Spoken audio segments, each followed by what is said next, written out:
ಇದು ಗಿಡಕ್ಕೆ ನೀರು ಹಾಕೋ ಮುಖಾಂತರ ಎಲ್ಲ ಗಣ್ಯರು ಬಂದು ಕಾರ್ಯಕ್ರಮ ಚಾಲನೆ ಕೊಡಬೇಕು ಅಂತ ಕೇಳ್ಕೊಂತೀವಿ. ದಯವಿಟ್ಟು ಈ ಒಂದು ಅದ್ಭುತವಾದ ಕಾರ್ಯಕ್ರಮವನ್ನು ಎಲ್ಲ ಆತ್ಮೀಯ ಕಲಾವಿದರು ವೀಕ್ಷಣೆ ಮಾಡೋಣ. ಹಾಗೂ ಮುಖ್ಯ ಅತಿಥಿಗಳು ಈ ಒಂದು ಗಿಡಕ್ಕೆ ನೀರಟ್ಟುವ ಕಾರ್ಯಕ್ರಮವನ್ನು ಯಶಸ್ವಿಗೊಳಿಸಿ ಸದನಂತರ ಭಾಷಣ ನಂತರ ಎಲ್ಲ ಆತ್ಮೀಯ ಕಲಾವಿದರಿಗೂ ಸನ್ಮಾನವಿರುತ್ತೆ.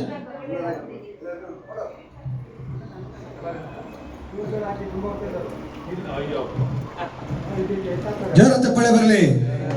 ಒಂದು ಶುಭ ಸಂಜೆ.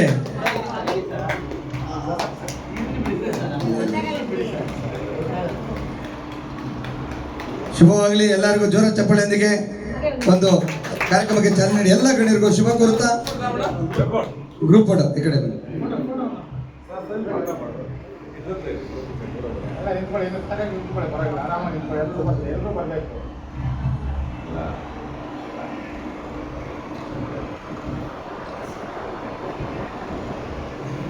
ಶುಭವಾಗಲಿ.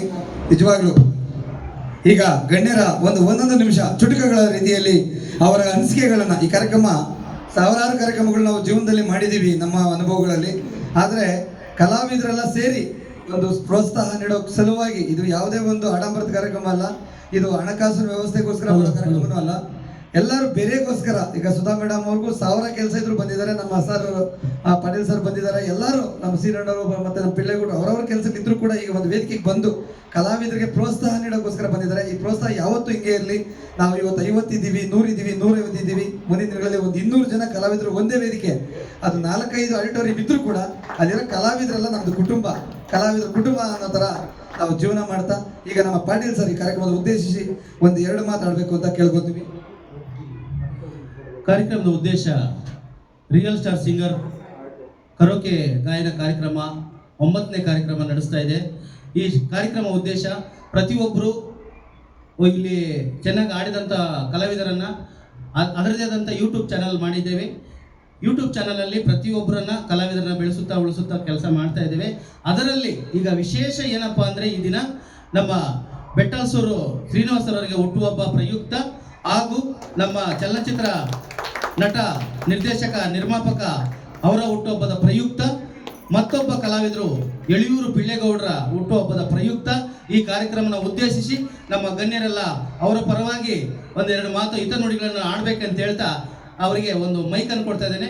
ಮೊಟ್ಟ ಮೊದಲ ಬಾರಿಗೆ ನಮ್ಮ ಮಯೂರ ವರ್ಮ ಅವ್ರ ಬಗ್ಗೆ ಕುರಿತು 2 ಮಾತು ಹೇಳ್ಬೇಕಂತ ವಿನಂತಿ.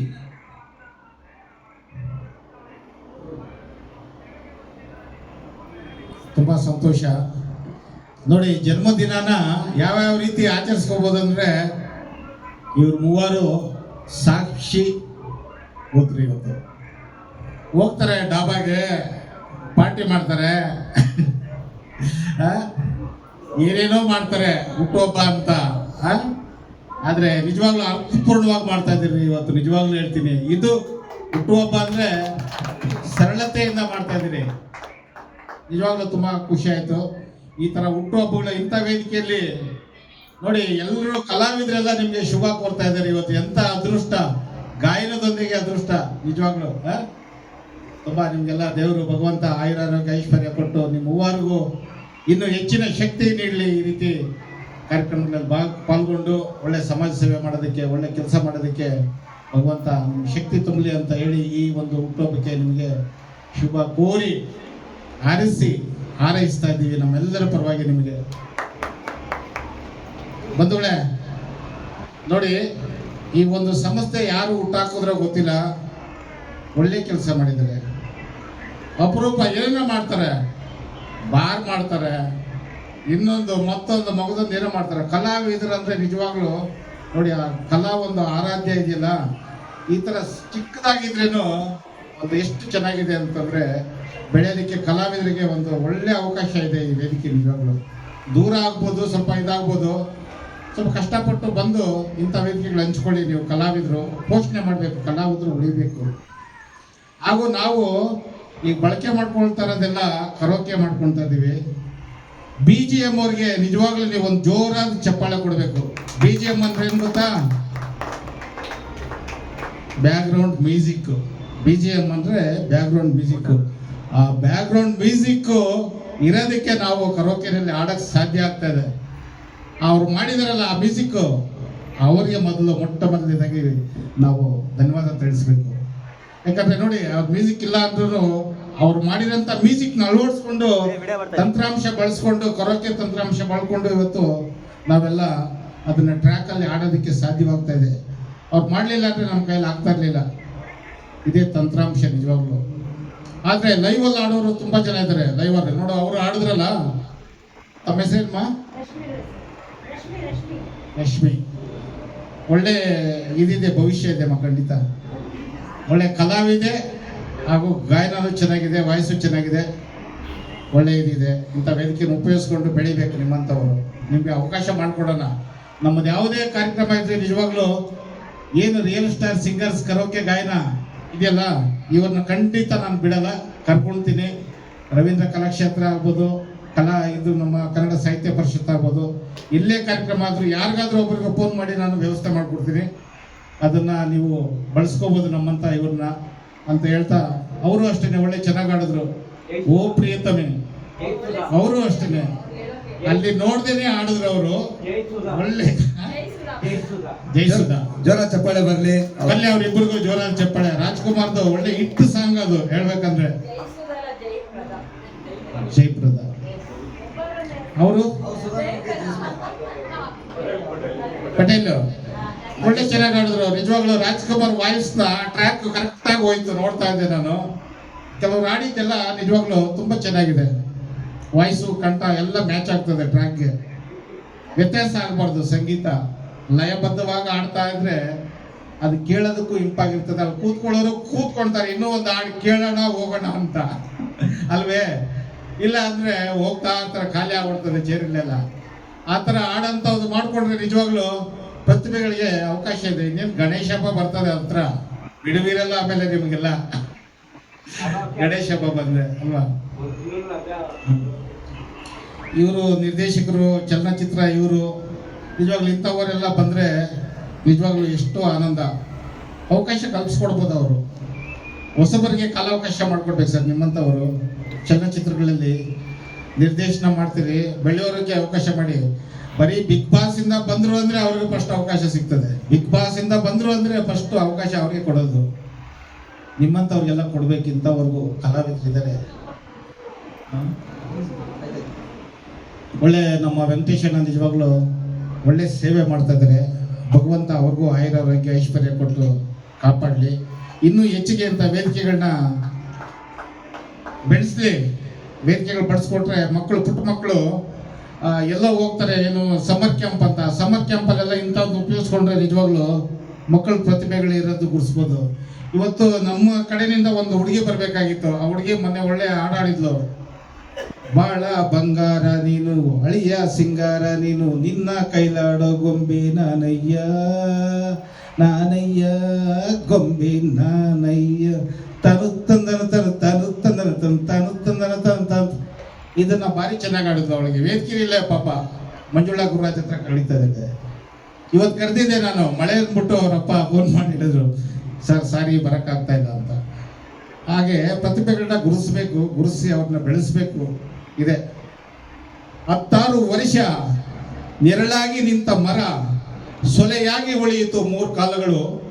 ಅದೇ 106 ವರ್ಷ ಆಳಿ ಅಗಲಿದ ಅರಸ ಎನವಾಗಿ ಉಳಿಯಲಾರ 3 ದಿನಗಳು. ಅರ್ಥ ಏನು ಗೊತ್ತಾ?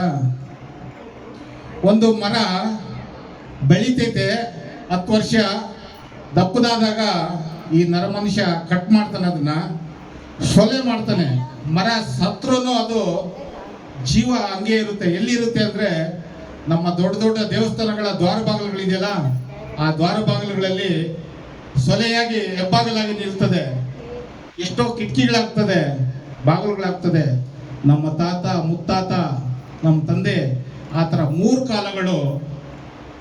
16 ವರ್ಷ ನೆರಳಾಗಿ ನಿಂತ ಮರ ಸೊಲೆಯಾಗಿ ಉಳಿಯಿತು 3 ಕಾಲಗಳು. 3 ಕಾಲಗಳಾದ್ರೂ ಅದು ಹಾಗೇ ಇರ್ತದೆ, ಜೀವಂತವಾಗಿ. ನೋಡಿ, ಅದು ಅಲ್ಲಿಗೆ ಕಟ್ಟಿದರೆ ಹಾಗೇ ಇರ್ತದೆ. ಇದು ಅಷ್ಟೇ. ಇದು ನೋಡಿ, ನಾವು ಹೋದ್ರೇನೆ ಇದು ಹಂಗೆ ಉಳ್ಕೊಳ್ತದೆ. ಅದೇ ಒಬ್ಬ ರಾಜ 16 ವರ್ಷ ನೆರಳಾಗಿ ನಿಂತ ಮರ, 106 ವರ್ಷ ಆಳಿ ಅಗಲಿದ ಅರಸ. 6 ವರ್ಷ ಆಳ್ತಾನೆ ಅರಸ, ರಾಜ ಮಹಾರಾಜ. ಒಂದ್ ದಿವಸ ಸೊತ್ತೋಗ್ತಾನೆ. ಸೊತ್ತೋದ್ಮೇಲೆ 3 ದಿವಸ ಉಳಿಸಲ್ಲ ಅವನ್ನ. ಎಣ ಅಂತಾರೆ, ವಾಸನೆ ಬಂತು ತಗೊಂಡೋಗಿ ಅಂತಾರೆ. ಹಂಗೆ ರಾಜನಾದ್ರೇನು ಅವನ್ ಉಳಿಸ್ಕೊಳ್ಳಲ್ಲ. ಅದಕ್ಕೆ ಹೇಳ್ತಾರೆ, ಉಳಿಯೋವಾಗ ಏನಾದ್ರೂ ಒಂದು ಹೆಸರು ಮಾಡಬೇಕು, ಸಾಧನೆ ಮಾಡಬೇಕು. ನಾವೇನು ಹೊತ್ಕೊಂಡೋಗಲ್ಲ ಹೋಗೋವಾಗ. ಆದ್ರಿಂದ ದಯವಿಟ್ಟು ಈ ತರ ಪ್ರತಿಭೆಗಳನ್ನ ಬೆಳೆಸಂತ ಕಲೆ ಇವ್ರು ಮಾಡಿದಾರಲ್ಲ, ಇವ್ರಿಗೊಂದು ಜೋರಾದ ಚಪ್ಪಾಳೆ ಬರಲಿ. ನಿಜವಾಗ್ಲು ನಾನು ನಿಜವಾಗ್ಲೂ ಮೆಚ್ಚುಗೆ ವ್ಯಕ್ತಪಡಿಸ್ತೀನಿ. ನಿಮ್ಮನ್ನ ಇನ್ನೊಂದ್ಸರಿ ಮರ್ಯಾದೆ ಕರೆದು ನಮ್ಮ ಗೌರವ ಸನ್ಮಾನ ಸ್ಪೀಕರ್ ಮಾಡ್ಬೇಕು ನೀವು ಇಂಥವರು. ಯಾಕಂದ್ರೆ ಖುಷಿ ಆಯ್ತು ಇವತ್ತು ನನಗೆ. ನನ್ನಂತ ಒಬ್ಬರನ್ನ ಕರೆದು ಇಲ್ಲಿ ವೇದಿಕೆಯಲ್ಲಿ ಗುರುಸಿ ಏನೋ ಒಂದು ಪ್ರೀತಿ ತೋರಿಸಿ ನನಗೆ ಒಂದು ಒಳ್ಳೆ ಸಂತೋಷ ಆಯ್ತು ನಿಜವಾಗ್ಲೂ. ಇಂಥ ನಿಮ್ಮಲ್ಲಿ ಬೆರೆಯೋದಕ್ಕೆ ಒಂದು ಅವಕಾಶ ಮಾಡಿಕೊಟ್ಟ ನಮ್ಮ ಇವ್ರಿಗೆಲ್ಲ ಇದಕ್ಕೆ ಕಾರಣ ಯಾರು ಗೊತ್ತಾ? ಲತಾ ಮೇಡಮ್. ಸಾಕಷ್ಟು ವೇದಿಕೆಗಳನ್ನ ನೋಡೋರವರು ಮೊದಲು ಶ್ರೀಶಕ್ತಿ ಗುಂಪುಗಳಲ್ಲೆಲ್ಲ ಬಂದು ನಮ್ಮ ಕಾರ್ಯಕ್ರಮ ನೋಡ್ತಿದ್ರು. ನಾನು ಹೆಚ್ಚಿಗೆ ನಿರೂಪಣೆ ಅದು ಇದು ಮಾಡಿಕೊಂಡು ಈ ಕಾಲ ಇದು ಮಾಡ್ತೀವಿ. ಸೊ ಅದ್ರಲ್ಲಿ ನೋಡಿ ಗುರುತಿಸಿ ನನಗೆ ಫೋನ್ ಮಾಡಿದ್ರು, ಖಂಡಿತ ಬರ್ತೀನಮ್ಮ, ನೀನು ಬೆಳಿಬೇಕು, ಕಲಾವಿದೆ, ಕಲೆಯನ್ನು ಬೆಳಿಬೇಕು. ಅವರಲ್ಲಿ ಪ್ರತಿಭೆ ಇದೆ. ಪಾಪ ಅವಕಾಶನೇ ಸಿಗ್ತಾ ಇರಲಿಲ್ಲ, ಮೈಕ್ ಇಟ್ಕೊಳಕ್ಕೆ ಅವಕಾಶ ಕೊಡ್ತಾ ಇರಲಿಲ್ಲ ಅವ್ರಿಗೆ. ಈಗ ಇಂಥ ವೇದಿಕೆ ಸಿಕ್ಕಿರೋದು ನಿಜವಾಗ್ಲೂ ಪುಣ್ಯ, ನಿಮ್ಮ ಅದೃಷ್ಟ. ಅವ್ರಿಗೆ ನಿಮ್ಗೆ ಯಾರು ಈ ಅವಕಾಶ ಮಾಡಿಕೊಟ್ರು ಅವ್ರಿಗೆ ಕೃತಜ್ಞತೆ ಇರಲಿ. ನಿಜವಾಗ್ಲೂ ಮುಂದೆ ಬೆಳೀರಿ, ವೇದಿಕೆನ ಹಂಚ್ಕೊಳ್ಳಿ ಅಂತ ಹೇಳ್ತಾ ಇದುವರೆಗೂ ನನಗೆ ಕಾಲಾವಕಾಶ ಮಾಡಿಕೊಟ್ಟು ತಮ್ಮೆಲ್ಲರಿಗೂ ವಂದಿಸಿ ನಾನು ಮಾತುಗಳನ್ನ ಮುಗಿಸ್ತೀನಿ. ಧನ್ಯವಾದ.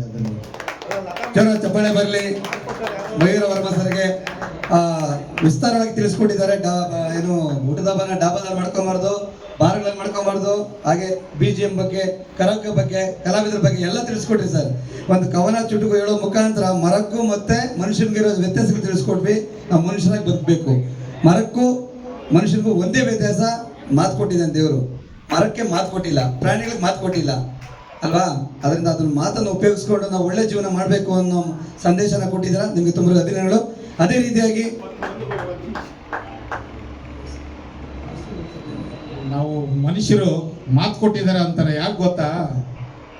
ಈ ಜನ್ಮ ಬರ್ಬೇಕಂದ್ರೆ ಮಾನವ ಜನ್ಮ ಏನ್ ಹೇಳಿದ್ದಾರೆ ಕನಕದಾಸರು ಗೊತ್ತಾ? ಹೇಳಿ. ಈಗ ಮಾನವ ಜನ್ಮ ಕೊಡ್ತಲ್ಲ,